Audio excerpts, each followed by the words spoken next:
retour sur le plateau Equinox Soir, deuxième partie, c'est le temps du débrief, toujours en compagnie du docteur Jean-Paulin Bissoko, René Stéphane Ngwe, barista Tamfou Richard et Jonathan Batenguerin. Jonathan Batenguerin, un gant de malfrats spécialisé dans le cambriolage dans les résidences des personnalités de la ville de Yaoundé.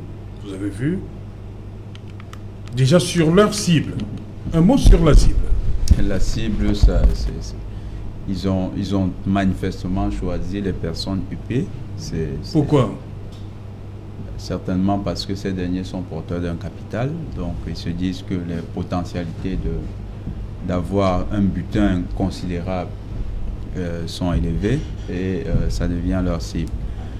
Ce gant, c'est déjà une très bonne chose que les forces de l'ordre aient pu mettre la main sur eux. Maintenant, ils vont plus sévir. Ils pouvaient menacer aussi ceux qui sont porteurs d'un patrimoine ou bien d'un capital et qui sont des chefs d'entreprise, ce qui aurait eu un impact sur l'activité économique. Donc, les neutraliser, ça a été une très bonne chose. Sauf que je souhaiterais, parce que parfois on a vu que quand c'est des détourneurs en col blanc, il y a une certaine solidarité lorsqu'ils sont dans des conditions exécrables. Je souhaiterais que les défenseurs des droits de l'homme prennent aussi en compte que quand ceux-ci seront en prison, ils seront dans les mêmes conditions. Et donc, si vous allez crier à la solidarité nationale dans ces cas-là, il faudrait aussi regarder le cas de ces malfrats qui ont, au même titre que les autres, été une menace pour la paix sociale. Où est-ce que vous nous entraînez là? Dites-nous concrètement, qu'est-ce que vous voulez faire passer comme message? Lorsqu'un ministre détournera de l'argent, il faudra qu'il soit arrêté comme ça, de la même manière. Les scandales qu'il y a au Cameroun, il faut que les forces de l'ordre se comportent de la même manière, que la même efficacité, la même célérité soit observée. Donc, que cette célérité ne soit pas seulement observée pour les petits bandits qui ont les criminels qu'on observe dans les quartiers, il faut que ce soit aussi observé dans le cadre de ceux qui opèrent dans la grande criminalité financière de notre pays. Vous parlez, est-ce que le mode opératoire est le même? Le mode opératoire est même pire, parce que ceux-là, ils vont prendre les dossiers, ils vont abuser d'autorité, ils vont faire des tripatouillages les plus dangereux, ils vont détourner l'argent d'un hôpital. Vous savez ce qui revient toujours, la présomption d'innocence. Donc vous pensez qu'on peut, est-ce que vous pensez qu'on peut agir de la même façon? Je souhaite. Je sais que pour l'instant, ce n'est pas encore le cas et je souhaite. C'est un appel à ce que les forces de l'ordre fassent preuve de du même professionnalisme quand il faudra arrêter ceux-là. Surtout que ça se multiplie, ça devient déjà un peu trop. Il y a les fonds de la Covid. Vous voyez que tout à l'heure, moi j'étais un peu embrouillé là d'entendre qu'il y a 4 pôles désormais qui gèrent la Covid. Une menace, c'est déjà plus que le terrorisme. La Covid, 4 pôles, une task force, on ne comprend pas ce qui se passe. Il faut bien que la police nous montre qu'elle est efficace en menant des investigations aussi là-bas et en démantelant les réseaux de corruption qui ont vu dans les fonds de la Covid une manne juteuse. Et en détournant l'argent de la Covid, ces gens aussi menacent les Camerounais. Parce qu'il y a beaucoup de personnes qui n'auront pas droit aux soins gratuits tels que cela est préconisé. Il y a beaucoup de personnes qui vont perdre un membre de la famille. Donc c'est aussi grave que de voir une personnalité de la République se faire braquer. Voilà, barista Tamfou, vous avez regardé cet élément de Gizogo, Joël Sengue depuis Yaoundé. Sur la cible, vous avez un mot à dire? Ces malfrats qui choisissent des personnes nantis? Bon, ils vont te dire que c'est leur choix, c'est leur métier. Ils savent bien ce qu'ils visent comme cible. Eux, ils ont choisi d'aller prendre des gens ou chez qui vont trouver de fortes sommes d'argent, puisque ce n'est pas n'importe qui vit au quartier Bastos. Mais ce que je dis ici, c'est que vraiment, c'est l'occasion pour moi de saluer la bravoure de nos forces de défense qui, une fois de plus, montre que nous avons un système d'intelligence très fort.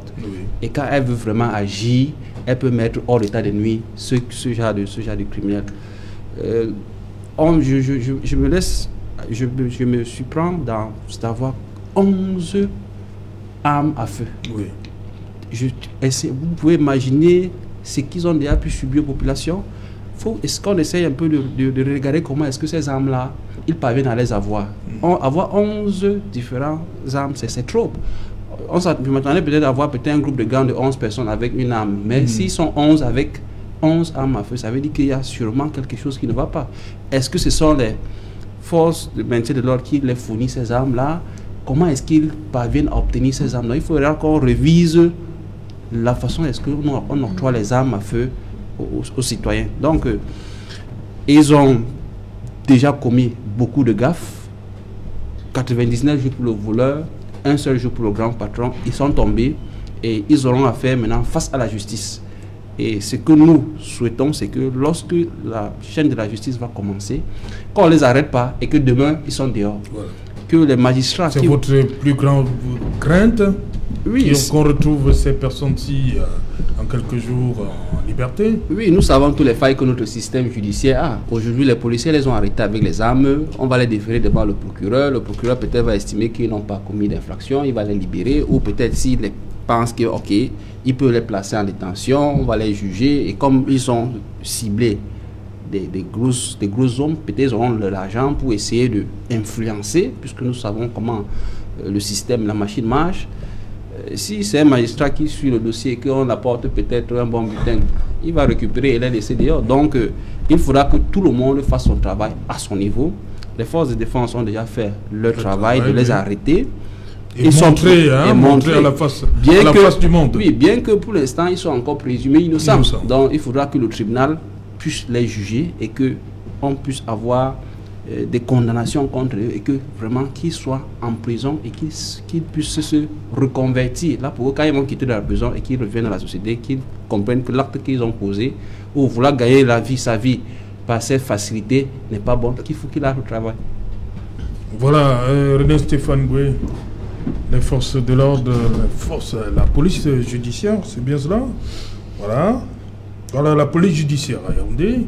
C'est un grand coup quand même, comme disait Barista Tamfou, des personnes qui se retrouvent à opérer avec, on trouve, 11 armes à feu. C'est inquiétant quand même. Hein? Très inquiétant, mais je ne vais pas jubiler sur cette prouesse de la police judiciaire. Il y a longtemps que la cote d'alerte d'insécurité est sonnée au Cameroun. On est menacé dans nos domiciles, on est menacé dans les rues, on est menacé au quotidien. Donc il n'est pas... C'est une goutte d'eau dans la mer. Et comme aujourd'hui... Mais est-ce qu'il ne faudrait pas quand même apprécier cette goutte d'eau? Non, vous l'appelez? Non, lorsqu'un citoyen fait son travail, voilà. Arrêtons cette gesticulation inutile. Vous pensez? Oui. C'est-à-dire, il faut quand même qu'on arrive à une... Est-ce que montrer sa population, ça ne rassure pas quelque part les populations? Vous avez en face de vous quelqu'un qui a été agressé il y a quelques jours. Oui.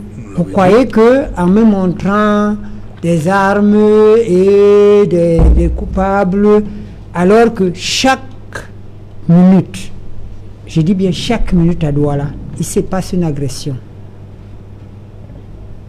Vous vivez dans cette ville. Vous êtes en train de marcher tranquillement dans la rue, une moto vous accoste, deux individus descendent de la moto, les armes, donnez-nous tout ce que vous avez, etc., etc.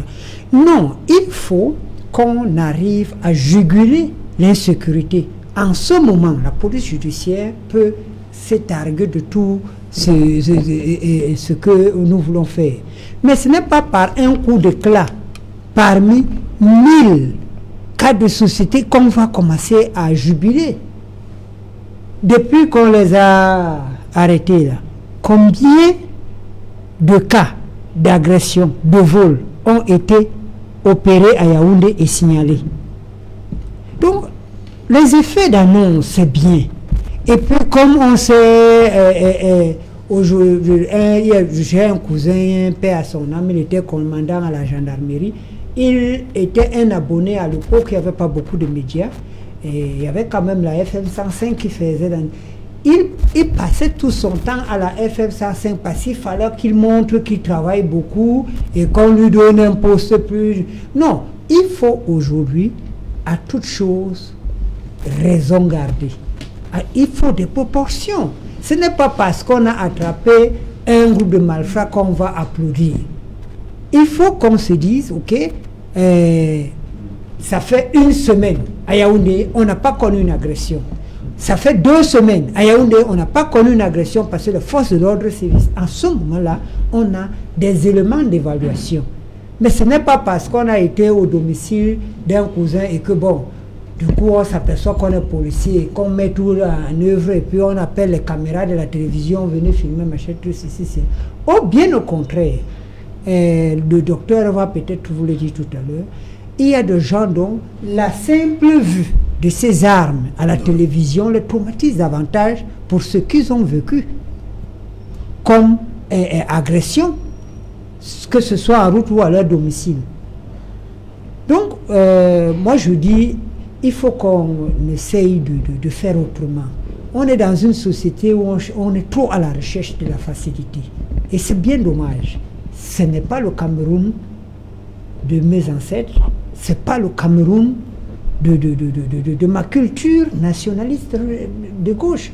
Donc il faut quand même, que lorsqu'on veut dire que oui, on est en bonne voie, qu'on ait des statistiques, qu'on ait une accalmie, je veux que le patron de la sécurité de Douala nous dise, cette nuit, nous avons connu 200 agressions. Parce que j'ai mis des gens en route, demain, ce sera 10, après-demain, c'est comme ça que ça se fait dans des pays organisés.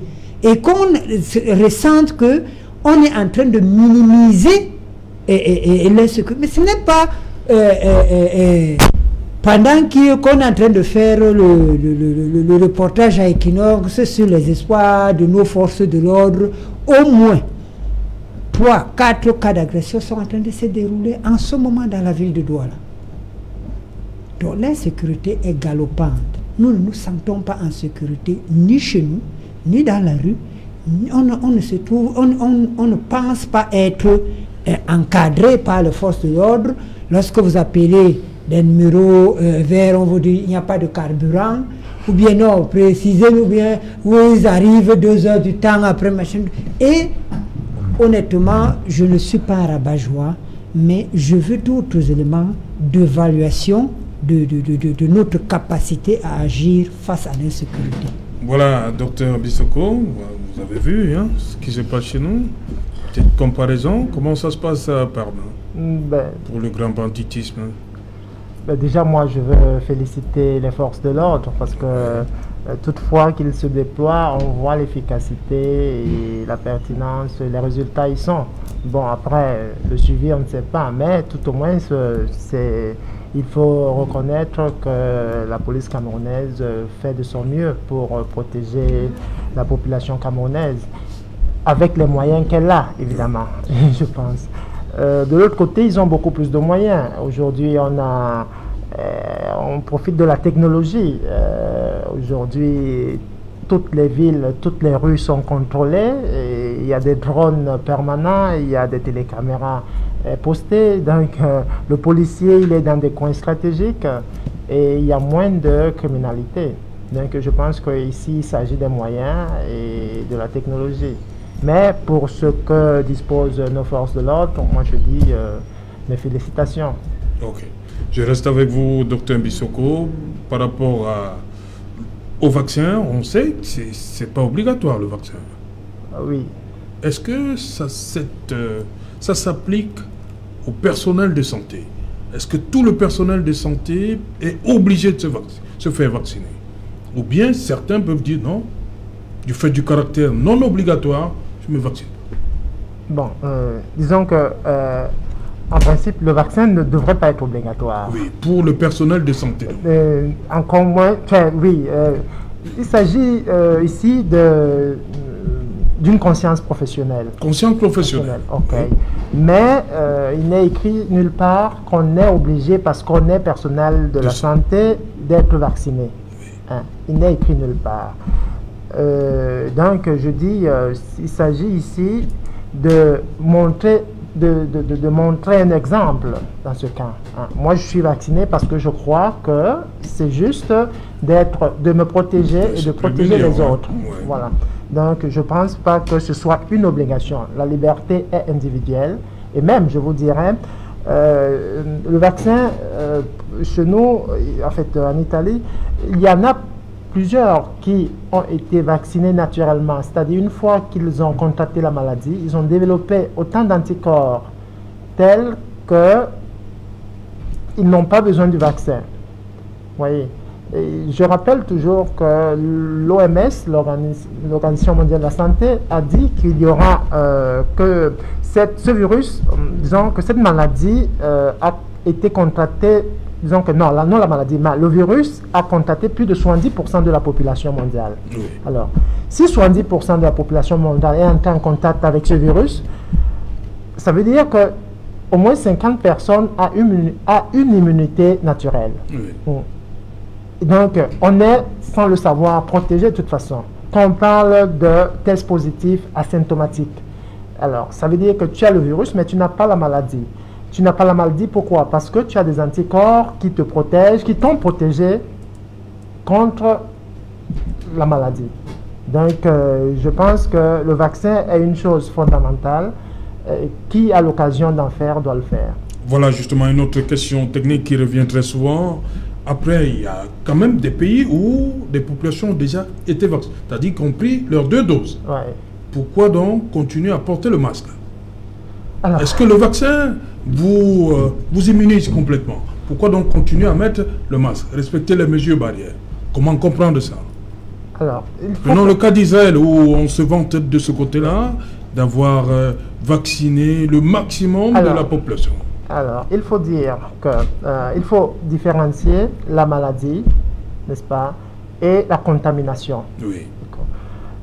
La maladie, le vaccin nous prévient de la maladie, mais le vaccin ne nous prévient pas de la contamination.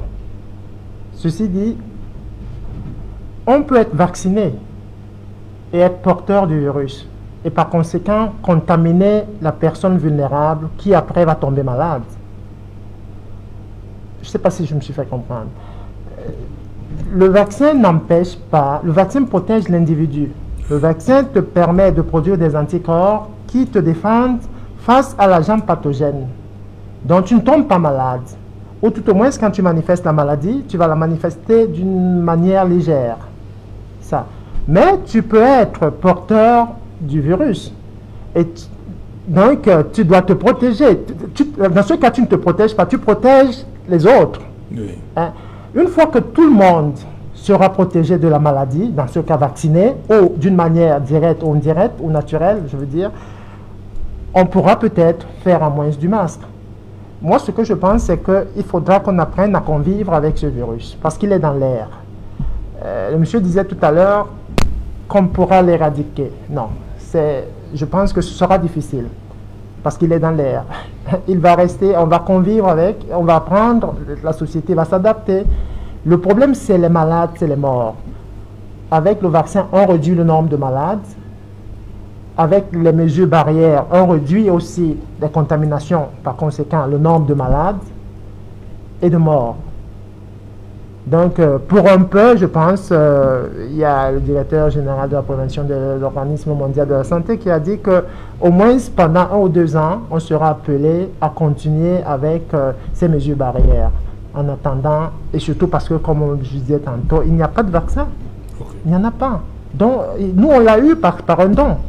Et c'est déjà bien. L'acheter, même il y en a qui ont de l'argent, ils n'en trouvent pas. Ok. Voilà, réaction? Barista d'abord? Yes, me, I think that if the Sinopharm ouais. has been tested to be appropriate, I think not only the medical personnel should benefit from it, because there they can still observe barrier measures. People who are really on practicable positions to observe those barrier measures are the prisoners, for example. When you go to the prisons, all of them are mixed up. There is nowhere to even have water to wash hands. No good. So I think if actually that vaccine is having some efficiency, I think we should be thinking at those vulnerable places like the prisons. Donc vous pensez qu'il faut mettre les prisonniers dans la liste? Yes, les I think prioritaires, exactly, because within the medical corps, they can still take some preventive barrier measures so that they don't get contaminated. They should not only be thinking that after the medical corps they have to go back to the teachers or whosoever. No, they should also think about the prison. Or if we see that the vaccines are not sufficient, they can be thinking of decongesting those prisons, because that is where we have high rate of contamination. So I think they should not only limit the persons who have to receive this vaccine only to medical personnel or other social stages of persons. René Stéphane, on sort de l'émission. Il pense qu'il faut penser aux prisonniers par rapport à la surpopulation carcérale qui n'est pas quelque chose de nouveau. On sait que oui, quand il le disait, je côté-là. voyais le docteur esquisser.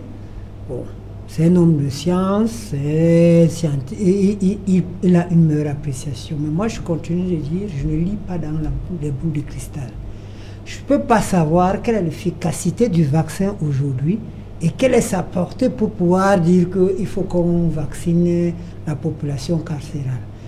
Il a dit tout à l'heure, le vaccin a un rôle et les produits comme celui de Cléda qui sont curatifs me semblent plus indiqués pour la population carcérale. Il a dit on ne peut pas éradiquer le virus, mais moi je dis on peut réduire sa portée.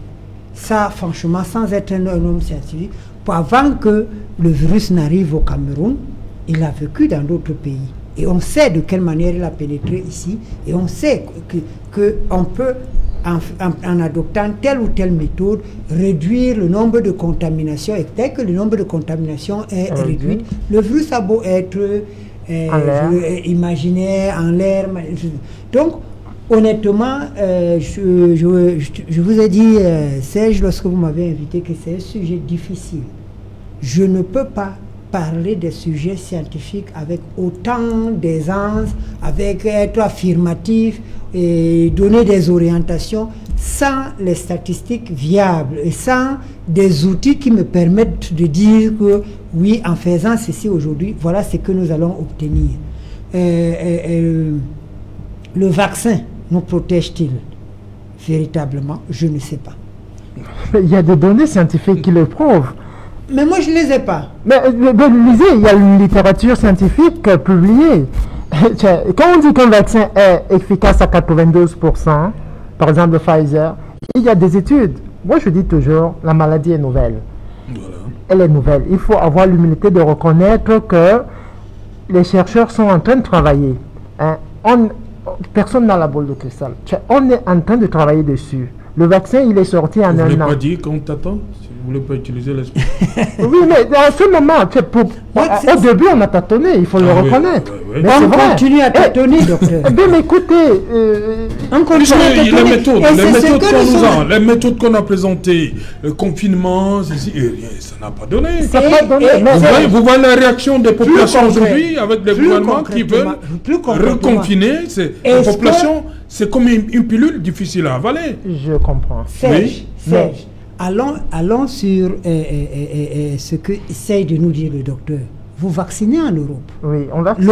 L'Europe est le foyer le plus ardent du virus. Oui. Et plus vous vaccinez, plus vous avez de malades, plus vous avez de... Donc, non. vous êtes dans un... Vous me dites, lisez, oui. Ce n'est que ça que je lis. Oui, mais... Quand je me réveille le matin et que je vois qu'en Italie, où vous résidez, c'est nettement plus alarmant qu'au Cameroun, où nous n'avons même pas encore commencé à vacciner, si ce n'est que... J'ai pas de doute. Alors, quand vous parlez d'alarmisme, vous parlez de quoi? Du nombre de morts?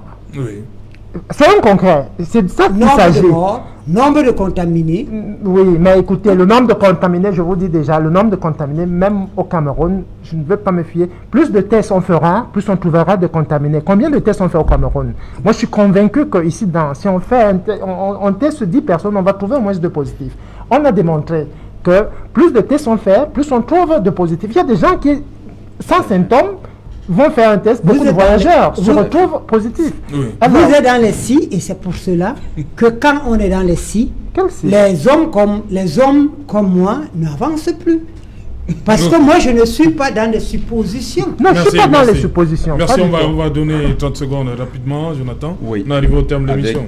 Avec tout ça, il y a une certitude. La question de la vaccination reste une question encore très sensible. Maintenant, nous, on a reçu un don.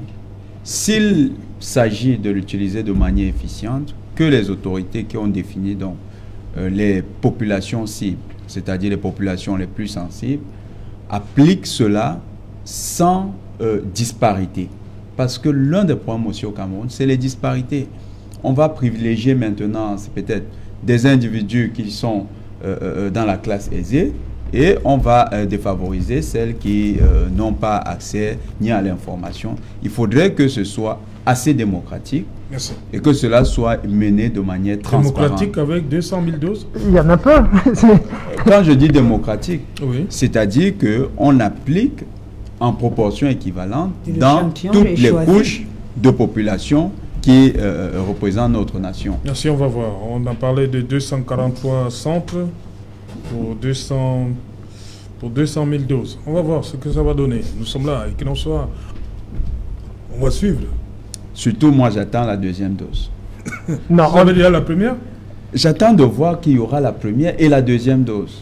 C'est ça qui est intéressant au Cameroun. Et soyons un peu Pas le optimistes. début, mais la fin de l'affaire. Merci, docteur Jean-Paulin Bissoko. Merci. Merci à séjour vous au pour Cameroun. l'invitation. Vous savez, ma disponibilité, toutes les fois que vous m'invitez, c'est toujours pour moi un plaisir d'être là et de partager l'expérience que j'ai. Hein. Voilà, merci. Soyons plus optimistes. Je conseille vivement à tous les confrères, à tous les amis et parents qui ont l'occasion d'être vaccinés de le faire. Ok, merci. Le message est passé. Merci, René Stéphane Goué. Tout le plaisir a été pour moi, quoique ce soit un sujet assez difficile et embarrassant. Barista, thank you. Merci Serge Alain. Il faudra Jonathan. que nos autorités, qu'on les voie sur le terrain, qu'ils nous posent des actes de responsables lorsqu'il faut prendre les devants de la chose, qu'on puisse les voir prendre les devants. Ok. C'est plus rassurant. Merci, merci Jonathan, merci. Merci, surtout que je travaille avec les musulmans, donc je ne pouvais pas manquer de leur souhaiter un bon début de la fête de Ramadan. Ah, c'est déjà la fête? Non, la fête. c'est en fait ils sont entrés dans la période de carême, Voilà. donc après Voilà. le jeûne Merci. sera la fête. Voilà, merci madame, monsieur, on est arrivé au terme de cette édition Equinox Soir. Rendez-vous demain lorsqu'il sera 19h.